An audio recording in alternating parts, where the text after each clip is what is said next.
pengorbanan yang termulia, selamatkanku dengan darah yang tercurah. Ampuniku atas dosa, ku bersujud kepadamu, oh Yesusku.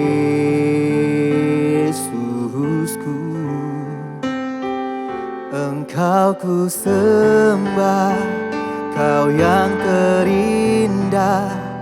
Pulihkan ku dengan darah-Mu. Engkau ku sembah, Bapa mulia. Seumur hidupku ku mau menyembah-Mu.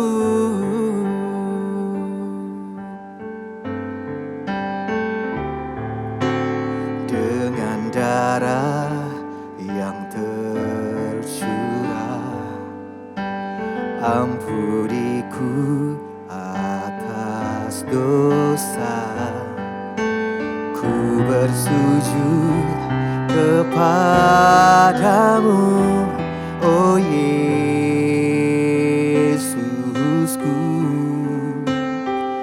Engkau ku sembah, Kau yang terindah.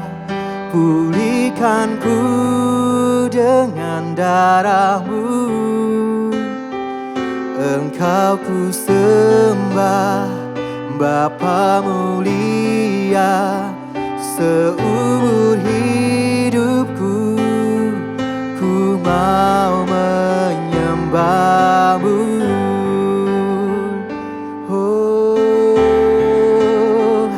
Engkau ku sembah, Kau yang terindah. Pulihkan ku dengan darah-Mu. Engkau ku sembah, Bapa mulia. Seumur hidupku ku mau menyembah-Mu. Yesus, Kau yang ku sembah, Kau yang ku tinggikan.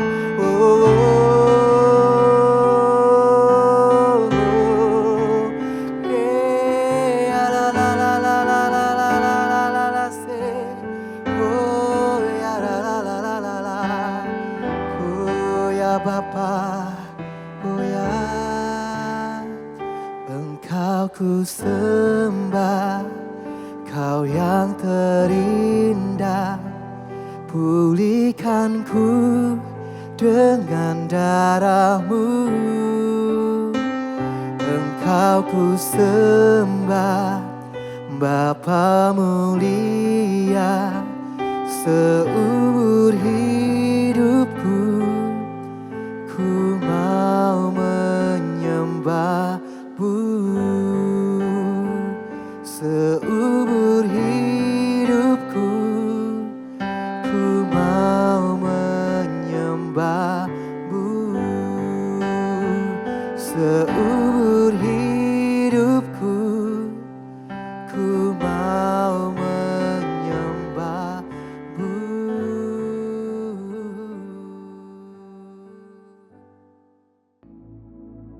Salam jemaat Tuhan, kita sampai pembahasan dalam Imamat 18. Dalam resap hari ini, Tuhan berfirman kepada Musa, "Berbicaralah kepada orang Israel, katakanlah kepada mereka, Akulah Tuhan Allahmu. Janganlah kamu berbuat seperti yang diperbuat orang di tanah Mesir, di mana kamu diam dahulu, juga janganlah kamu berbuat seperti yang diperbuat orang di tanah Kanaan. Kemana aku membawa kamu, janganlah kamu hidup menurut kebiasaan mereka." Nah, melalui peristiwa ini kita bisa mengumpamakan ketika ada tumbuh rumput atau tunas pohon yang ada di pekarangan kita sebagaimana kita tidak harapkan, maka kita akan sangat mudah untuk mencabutnya, untuk membersihkannya. Tetapi ketika kita membiarkan rumput itu bertumbuh besar, berakar, ataupun pohon yang sudah mulai bertumbuh dan kita terlambat untuk mencabutnya, sudah berakar dalam, maka akan susah untuk kita cabut dengan tangan kosong ini. Kita perlu sebuah alat, mungkin cangkul atau gergaji. Nah, begitu juga dengan tindakan atau kebiasaan buruk yang belum berakar, maka itu akan sangat mudah untuk kita mencabutnya. Sebaliknya akan sulit untuk kita mencabut kebiasaan buruk yang sudah berakar sangat kuat dan dalam. Nah, perintah Tuhan di dalam sini, Tuhan memerintahkan bangsa Israel agar tidak mengikuti kebiasaan bangsa Mesir, tempat asal mereka, dan bangsa Kanaan tempat tujuan mereka. Sebaliknya mereka harus melakukan peraturan Tuhan dan berpegang kepada ketetapannya. Di dalam ayat yang ketiga sampai 4 kita menemukan di sana. Tuhan juga berfirman agar bangsa Israel jangan membiasakan diri dengan tingkah bangsa-bangsa yang menyembah berhala. Di dalam Yeremia 10 ayat 2 begini firman Tuhan, janganlah membiasakan dirimu dengan tingkah langkah bangsa-bangsa. Kemudian kitab Amsal juga menasihatkan, juga menasihatkan agar kita jangan menjadi biasa dengan tingkah laku orang-orang yang lekas gusar dan pemarah. Amsal 22 sampai 24 sampai 25. Sekali lagi kita belajar di sini untuk membentuk suatu kebiasaan, kita harus memulai dengan menanamkan hal yang baik di dalam setiap kehidupan kita. Sebagai orang tua, barangkali bagaimana kita membiasakan kebiasaan yang baik pada anak-anak kita. Sebagai seorang mungkin karyawan atau bos, apapun juga kita berharap kita bisa mempersiapkan dengan tingkah laku atau perbuatan yang baik yang bisa menjadi berkat dalam kehidupan kita. Ya, di sini Bapak Ibu, kita percaya bahwa Tuhan menghendaki kita selalu menanamkan perbuatan-perbuatan dan melakukan perbuatan-perbuatan yang baik yang bisa menjadi berkat bagi banyak orang. Yang kedua, peringatan segala jenis amoralitas tertulis di dalamnya, yaitu amoralitas seksual, dari mulai pornografi hingga incest dan bestiality atau hubungan seksual dengan binatang. Nah, Paulus juga menekankan pada ajaran ini dalam 1 Korintus 5 ayat 1, bahwa dosa-dosa seperti ini bukan tidak dilakukan oleh orang kafir bahkan, ya. Pesannya sangat jelas di sini bahwa jika orang Ibrani melakukan apa yang dilakukan oleh orang Kanaan, ya, mengabaikan perintah ini, maka dampaknya satu malapetaka yang besar akan terjadi. Dalam kitab 1 Korintus 3 ayat 16 sampai 17, kemudian 6 ayat 19 mengatakan bahwa kita adalah bait suci. Ya, Tuhan mau kita ini secara bersama-sama maupun individu, kita ini adalah bait suci. Dan ini implikasi moral terhadap cara kita untuk menggunakan tubuh ini. 1 Korintus 6 ayat 18 sampai 20. Jauhkanlah dirimu dari percabulan. Setiap dosa lain yang dilakukan manusia terjadi di luar dirinya, katanya. Tetapi orang yang melakukan percabulan berdosa terhadap dirinya sendiri. Atau tidak tahukah kamu, dikatakan bahwa tubuhmu adalah bait Roh Kudus yang diam di dalam kamu. Roh Kudus yang kamu peroleh dari Allah, dan bahwa kamu bukan milikmu sendiri, sebab kamu telah dibeli dan harga yang telah lunas dibayar. Karena itu muliakan Allah dengan tubuhmu. Jadi dari pelajaran ini kita mendapatkan satu peringatan keras untuk kita menjauhkan dari tindakan-tindakan atau perbuatan yang dibiasakan oleh orang-orang yang tidak mengenal Tuhan. Sebaliknya yang kedua juga bahwa kita harus menjauhkan diri dari amoralitas seksual yang dapat menghancurkan ingat bahwa kita ini adalah tubuh atau bait Roh Suci. Mari kita berdoa.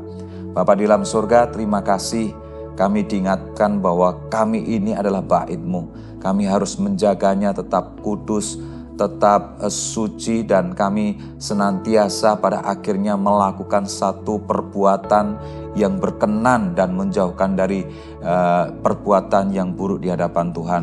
Sehingga kami diberkati, banyak orang diberkati, dan semua orang diberkati. Di dalam nama Yesus kami berdoa dan bersyukur. Amin. Imamat 18. Kudusnya perkawinan. Tuhan berfirman kepada Musa, "Berbicaralah kepada orang Israel dan katakan kepada mereka, Akulah Tuhan, Allahmu. Janganlah kamu berbuat seperti yang diperbuat orang di tanah Mesir, di mana kamu diam dahulu. Juga janganlah kamu berbuat seperti yang diperbuat orang di tanah Kanaan, kemana aku membawa kamu. Janganlah kamu hidup menurut kebiasaan mereka. Kamu harus lakukan peraturanku dan harus berpegang pada ketetapanku dengan hidup menurut semuanya itu. Akulah Tuhan, Allahmu.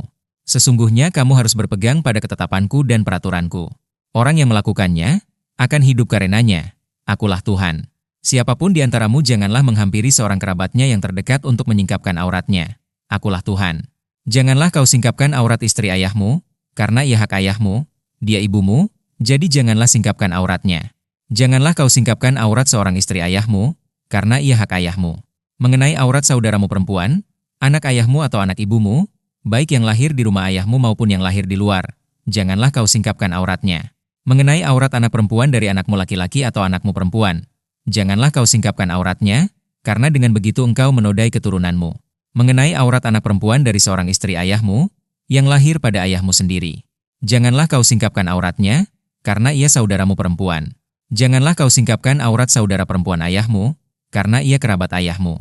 Janganlah kau singkapkan aurat saudara perempuan ibumu, karena ia kerabat ibumu. Janganlah kau singkapkan aurat istri saudara laki-laki ayahmu, janganlah kau hampiri istrinya, karena ia istri saudara ayahmu. Janganlah kau singkapkan aurat menantumu perempuan, karena ia istri anakmu laki-laki. Maka janganlah kau singkapkan auratnya. Janganlah kau singkapkan aurat istri saudaramu laki-laki, karena itu hak saudaramu laki-laki. Janganlah kau singkapkan aurat seorang perempuan dan anaknya perempuan. Janganlah kau ambil anak perempuan dari anaknya laki-laki atau dari anaknya perempuan untuk menyingkapkan auratnya, karena mereka adalah kerabatmu. Itulah perbuatan mesum. Janganlah kau ambil seorang perempuan sebagai madu kakaknya untuk menyingkapkan auratnya di samping kakaknya selama kakaknya itu masih hidup. Janganlah kau hampiri seorang perempuan pada waktu cemar kainnya yang menajiskan untuk menyingkapkan auratnya.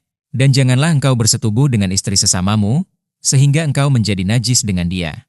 Janganlah kau serahkan seorang dari anak-anakmu untuk dipersembahkan kepada Molokh, supaya jangan engkau melanggar kekudusan nama Allahmu. Akulah Tuhan.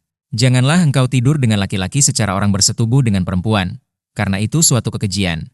Janganlah engkau berkelamin dengan binatang apapun, sehingga engkau menjadi najis dengan binatang itu. Seorang perempuan janganlah berdiri di depan seekor binatang untuk berkelamin, karena itu suatu perbuatan keji. Janganlah kamu menajiskan dirimu dengan semuanya itu, sebab dengan semuanya itu bangsa-bangsa yang akan kuhalaukan dari depanmu telah menjadi najis. Negeri itu telah menjadi najis dan aku telah membalaskan kesalahannya kepadanya, sehingga negeri itu memuntahkan penduduknya. Tetapi kamu ini haruslah tetap berpegang pada ketetapanku dan peraturanku dan jangan melakukan sesuatu pun dari segala kekejian itu.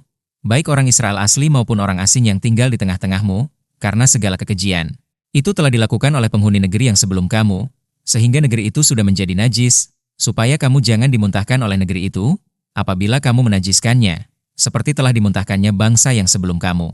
Karena setiap orang yang melakukan sesuatu pun dari segala kekejian itu, orang itu harus dilenyapkan dari tengah-tengah bangsanya. Dengan demikian kamu harus tetap berpegang pada kewajibanmu terhadap aku, dan jangan kamu melakukan sesuatu dari kebiasaan yang keji itu, yang dilakukan sebelum kamu, dan janganlah kamu menajiskan dirimu dengan semuanya itu. Akulah Tuhan, Allahmu.